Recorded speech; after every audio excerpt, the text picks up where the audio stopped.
మిథునం వారికి గనక చూసుకున్నట్లయితే మిథున లగ్నాన్ని ప్రధానంగా తీసుకోండి. మిథున లగ్నం కాకుండా మిథున రాశి, లగ్నం తెలియని వారు రాశి చూసుకోవచ్చు. అందులో ఉండే నక్షత్రాలు మృగశిర, అదేవిధంగా ఆరుద్ర, పునర్వసు కూడా తీసుకోవచ్చు.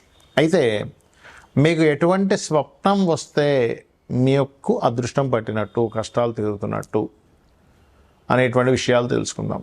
అయితే ఇక్కడ ఈ యొక్క విషయాలు చెప్తుంది నేనైనప్పటికీ చెప్పిస్తుంది సాక్షాత్ లలిత అమ్మవారిగా భావిస్తూ, ఆ లలితాంబిక అమ్మవారి యొక్క అనుగ్రహం మీకు పరిపూర్ణంగా కలగాలని మనస్ఫూర్తిగా కోరుకుంటూ, స్వప్నము అనేటువంటిది ఏదైతే ఉందో శాస్త్రంలో చెప్పినటువంటిది ఏంటంటే, యాదేవి సర్వభూతేషు స్వప్న రూపేణ సంస్థిత.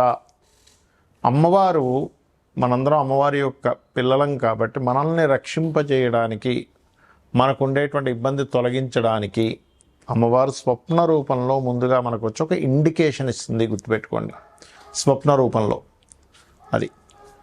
అయితే మిథునం వారికి వచ్చేటువంటి స్వప్నాల్లో తెల్లటి వస్త్రాలు, స్వీట్స్, పుష్పాలు, లేదా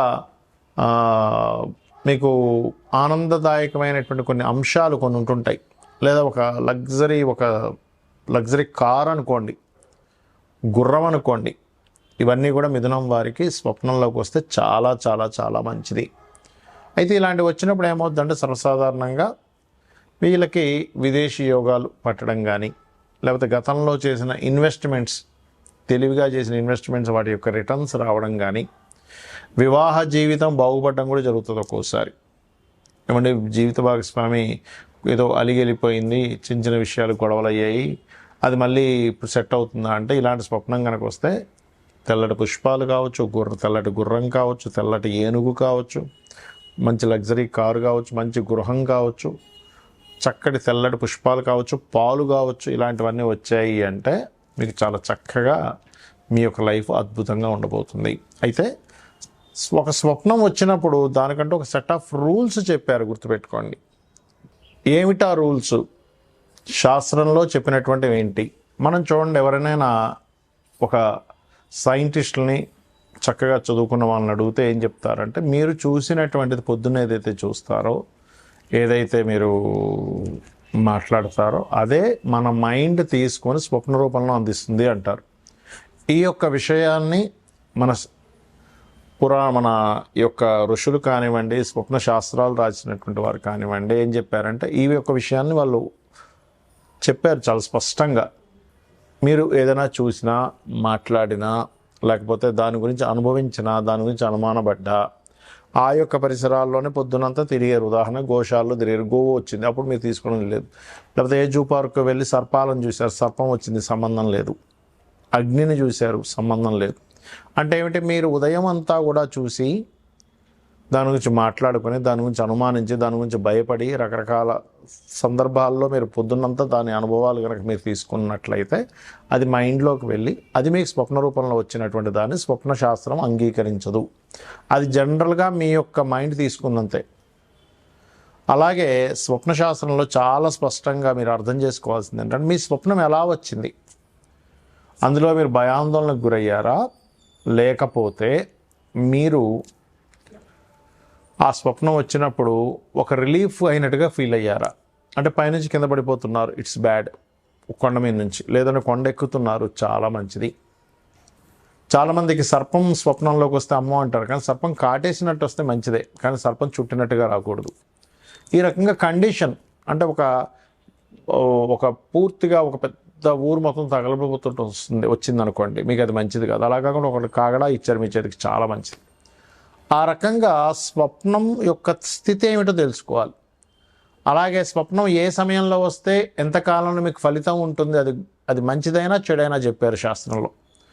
రాత్రి 9కో 10కో నిద్రపోయారు మీరు, ఉదాహరణకి ఇవాళ రేపు అంత ఎర్లీగా నిద్రపోయే వాళ్ళు లేరు అనుకోండి, 11, 12 అవుతున్నాయి. బట్ 9, 10 గంటలకి ఎవరైనా నిద్రపోతే 12 లోపల మీకు కనుక స్వప్నం వస్తే ఆ స్వప్నం చాలా లేటుగా ఉంటుంది దాని యొక్క రిజల్ట్ రావడం. అంటే 1 year అవుతుంది, almost 1 year, 6 months to 1 year పడుతుంది.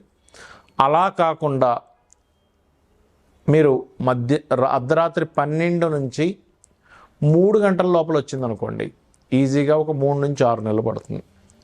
అలా కాకుండా 3 నుంచి 5 గంటల మధ్యలో వచ్చింది ఉదాహరణకి, అది ఒక నెల రోజుల్లో వచ్చేస్తుంది మీకు ఆ రిజల్ట్ అనేటువంటిది.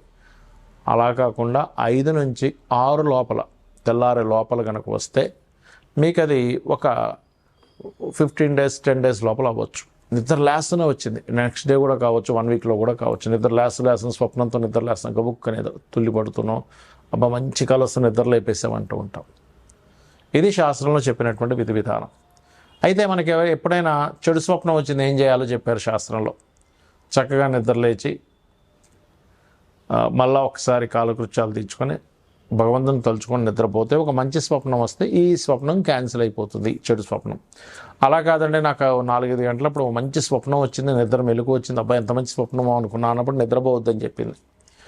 చక్కగా మేల్కొనుండి మీరు స్నానపానాది కార్యక్రమాలు ముగించుకొని దేవతారాధన చేసుకోవాలి. అయితే చాలామంది చేసే తప్పిదం ఏమిటి ఇక్కడ?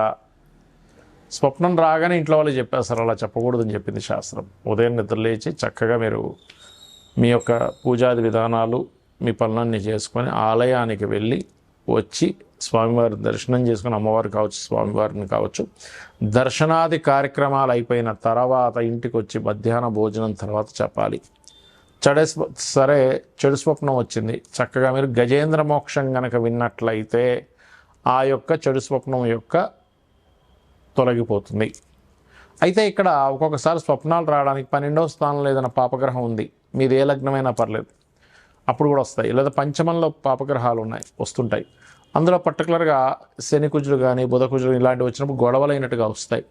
రాహుకేతువులు ఉన్నప్పుడు లేదా సర్పదోషం ఏర్పడినప్పుడు పంచమానికి కానీ 12కి కానీ ఆ మహాదశలు అంతర్దశలు నడిచేటప్పుడు కూడా సర్పాలు వస్తాయి. ఒక్కొక్కసారి మనకు నడుస్తున్న మహాదశల వల్ల కూడా ముందుగా ఇండికేషన్స్ జరుగుతూ ఉంటుంది. అలాంటి చక్కగా మీరు గజేంద్ర మోక్షం వినడం, లేకపోతే త్రిజట స్వప్న వృత్తాంతం లేదా రామాయణ మహాభారతాలు లాంటివి వినడం, రావి చెట్టు చుట్టూ ప్రదక్షిణం చేసుకోవడం, ముఖ్యంగా రాత్రి సమయంలో నిద్రపోయేటప్పుడు నమశివాయ అనేటువంటి నామాన్ని స్మరించుకుంటూ నిద్రపోతే చాలా మంచిదని చెప్తుంది శాస్త్రం. మరియు రాత్రి నుంచి పగలు నిద్ర లేచే వరకు కూడా మీరు నిద్రలో అలా అనుకుంటూ నిద్రపోయారు, కానీ ఉదయం నిద్ర లేచే వరకు నమశివాయ మంత్రం చేసిన ఫలితం వస్తుంది అని చెప్పి శాస్త్రం చెప్తుంది. కావున ఈ యొక్క స్వప్న సంబంధించినటువంటి విషయాల్లో, స్వప్నాలకు సంబంధించినటువంటి విషయాల్లో ఎప్పుడైనా మీకు ఇబ్బందికరమైన స్వప్నం వస్తే భయపడకుండా నేను ఇప్పుడు చెప్పినటువంటి గజేంద్ర మోక్ష ఘట్టాన్ని ఒకసారి తలుచుకున్నా పర్లేదు మీరు మొత్తం, ఎందుకంటే 1 అవర్లో ఉంటుంది, మీరు యూట్యూబ్లో కొడితే. అలా కాదండి మేము తలుచుకోవాలనుకుంటే చక్కగా నిద్రలేచి ధ్యానంలో కూర్చొని ఒక గజ సమూహం త్రికూట పర్వతం అనేటువంటి పర్వతంలో, ఈ ప్లేన్లో జరగలేదు, త్రికూట పర్వతంలో జరిగింది, వెళ్తూ ఉంది. కొన్ని వేల లక్షల కొన్ని వలభార్యలతో నీళ్ళలోకి వెళ్ళారు, దాహం వేసిందని. నీళ్లు త్రాగడం మాత్రమే కాకుండా అక్కడికి వెళ్ళి కాసేపు జలకాలాడి అక్కడ కొంచెం గందరగోళాన్ని సృష్టించారు. లోపల ఉన్నటువంటి ముసలి కదిలి వచ్చి ఆ గజరాజు యొక్క కాలిని పట్టుకుంది. కొంచెం సేపు వాళ్ళిద్దరి మధ్యన పోరాటం జరిగింది. దాని తర్వాత ఇంక నేను అలసిపోయి